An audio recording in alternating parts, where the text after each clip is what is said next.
the institution we really don't focus on are state houses, which end up making them the perfect place to attack democracy because we're all watching Washington. We're not watching where the damage is being done. And then once they win those places, they can gerrymander the heck out of them. And so they can do the damage, even if we are watching, like in Tennessee, they don't care. They're never held accountable. So what we would see so clearly elsewhere, we don't see here. And I think having worked overseas makes it maybe more clear to me. And once you see it, my hope is you can't unsee it in our own country. And my hope is over time, it inspires people to see that we are in the same fight for democracy that John Lewis was in. And we better see it that way. That means it's not every 2 years in a federal election. It means it's on all the time, everywhere. And it's in your state house. It's in your community. And there are many more things we can all do about it than we typically do when we only think it's about a couple federal elections in some state far away from where we live. Absolutely. And you know, and again, and we'll spend probably most of the rest of our time walking through some of these solutions as we anticipate your forthcoming book. And when you talk about fighting everywhere and investing everywhere, and you give us examples like the governor of Kansas and the pushbacks, even when redefining victory, as you talk about, you know, one of the things that you just mentioned a moment ago as it relates to the legislature basically thumbing its nose at the judiciary, you talk about corruption a lot. Yeah.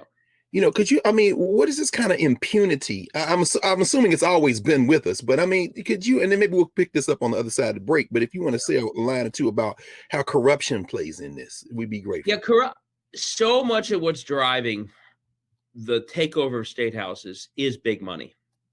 People always ask me, what's driving this? You know, there's sort of different types of politics. There is a strand of our history of white supremacy, and it still is with us, and that's driving some of the folks in this.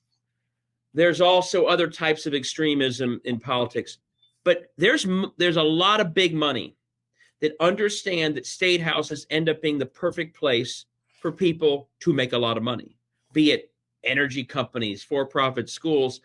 And once you have no accountability, these places become more than just sort of personal bribe types of corruption. The entire purpose of these places becomes a corrupted form of public service.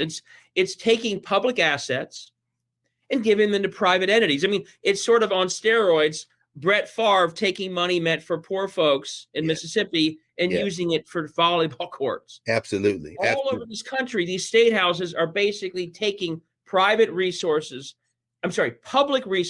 our public goods, our tax dollars, and they give them to private entities. And because they can't be held accountable, they keep doing it. And that's why we see corruption all over. And we also see a dramatic decline in public outcomes, be it schools or student debt or healthcare, you name it, in states that once had very strong results.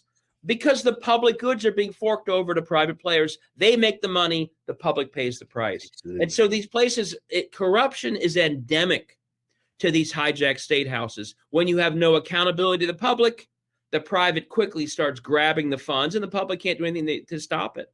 And of course, you're not talking about, at least you didn't lead with the kind of big headline stuff that we see, like Harlan Crow seemingly having rented out a justice on the Supreme Court, at least one. We know Sam Alito and his dinner parties and the allegations of leaking draft opinions, but they seem to be a rogue court. John Roberts doesn't seem to want to investigate anything except who leaked, and maybe he doesn't even want to do that. But your discussion of corruption and the impact it has on people who are voting for some of these legislators is really quite striking. Could you talk to us about, you know, again, another big ticket item that we've probably been aware of, at least vaguely, 2010 Citizens United unleashing all this money, and then of course Shelby County in 2013 versus Holder and kind of attacking voting rights. But you talk about these coordinated efforts. These aren't just like individuals in kind of a broad sense. Could you talk a little bit about what ALEC is and how some of this stuff is, much of it in fact, is coordinated?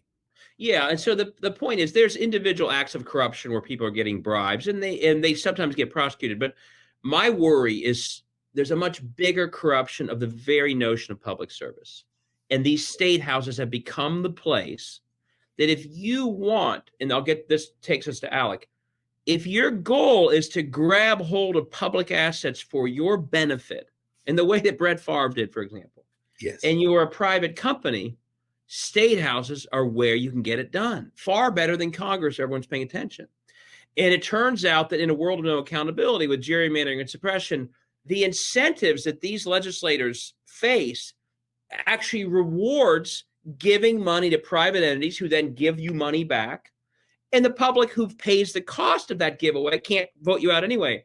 And so here's the good news is, Democrats and others who care about democracy are starting to read my book and figure this out. The bad news is ALEC never had to read my book. They've been doing this for 20 years. Right. I didn't have to fill them in. They understood the weakness of state houses going back decades, and they understood that state houses offer the perfect set of incentives that they can take advantage of to benefit their members. So what ALEC does, it's called the American Legislative Exchange Council. Not about governors, not about senators. It's about state house and legislators. It basically takes everything I've talked about and puts it on steroids.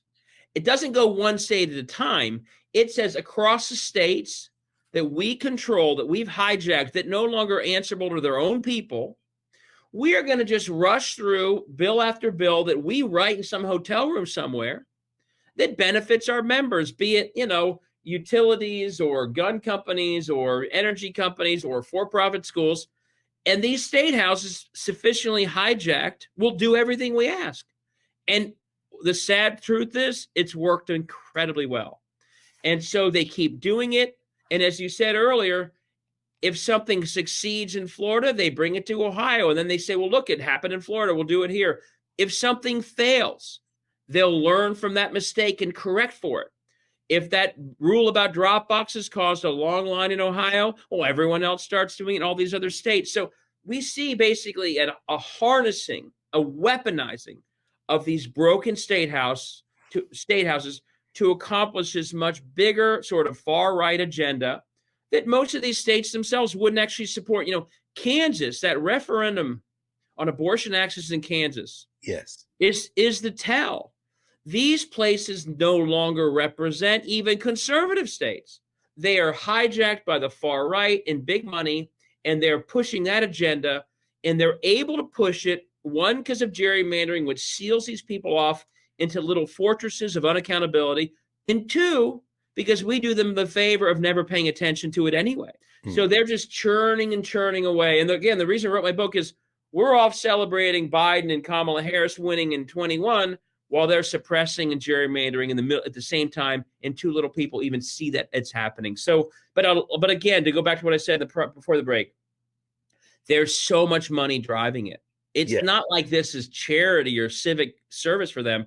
This is an investment that pays back many times over in tax breaks and giveaways and public school funds being forked over to private for-profit scams. Some of that money goes back to the legislators as contributions or dark money. It's money driven, a lot of it. And it's crushing public outcomes in states like Ohio as we speak. Hello, I'm Isaac Hayes III, founder and CEO of Fanbase. Listen to what I'm about to tell you. The window to invest in Fanbase is closing. We've raised over $10.6 million of our $17 million goal. That means there's room for less than 6,370 people to invest in Fanbase for the average amount. The minimum to invest in Fanbase right now is $399. That makes you an owner in Fanbase today. Go to startengine.com/fanbase to invest. Why? Because current social apps have taken advantage of users for far too long, with content suppression, shadow banning, harmful racist content, and no real tools for monetization and equity. Fanbase has over 1.4 million users and counting, allowing anyone to reach all their following and monetize their content from day one. Social media is the new TV, and whoever owns the apps that distribute that content have the opportunity to own potential billion-dollar companies. While big platforms with uncertain futures are failing to serve their users, Fanbase is stepping up to fill the gap. Don't wait until it's too late. Invest now, invest for yourself and your future. Go to startengine.com/fanbase and own the next generation of social media.